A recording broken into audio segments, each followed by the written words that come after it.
আসসালামু আলাইকুম গাইস, শুভ সকাল। তো শুভ সকাল। পাম বাগানে আসলে সকাল সকাল একটা ভাব দেখা গেলেও এখন আর সকাল নাই।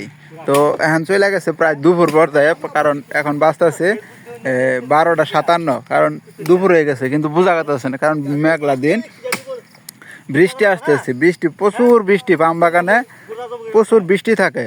এই সকাল সকাল বৃষ্টিতে ভিজা ভিজাই কাজ করতে হইব। আর 8 দিন থাকে কাজ করার। 3 দিন 4 দিন ধরে কাজ করছি, রবিবার সোমবার মঙ্গলবার 3 দিন করছি এলো এই প্রুনিংয়ের কাজ। মানে এই যে ডালপালা আছে না, এগুলার কয় পালাপ্পা পাল্লাপা পাতং, মানে ডালপালার কাজ করার কাজ করছি, কাটার কাজ করছি। তো আজকে হঠাৎ করে 8টার সময় মান্ডু ফোন দিয়ে বলতেছে যে তো করে নাই, এই প্রুনিংয়ের কাজ নাই, আজকে এলো ফল কাটানো রাখবো। তো আইসা বলছিলাম ফল কাটবো না, বৃষ্টি অতটা বৃষ্টি নাই, চাপসোয়া বৃষ্টি আছে। তো ফল কাটা শেষ, আইসে ফল কাটছি। এখানে না বুড়া কাটটা বাইকের থেকে গেছি।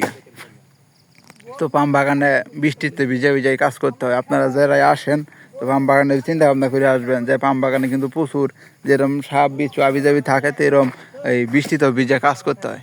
কারণ কাজ না করলে তো টাকা দেবো না। এই আজকে হারা দিনই বৃষ্টি থাকবো, যেরকম দেখা গেছে দিন। তো আল্লাহর রহমত ভালোই রোজা থেকে কাজ করতেছি। তো বৃষ্টি থাকলে ভালোই আছে, খারাপ না। বৃষ্টি থাকলে ভালো, মানে শরীর ঠান্ডা থাকে, অতটা প্রাণী তৃষ্ণা বা খিদা লাগে না। যার কারণে পাম বাগানে কাজ করতে এই সুবিধা আছে। আর যদি বৃষ্টিটা না থাকতো, প্রচুর রোদ থাকতো 37 ডিগ্রি। এই জন্য আজকে বৃষ্টিতে ভালো হয়েছে, আলহামদুলিল্লাহ।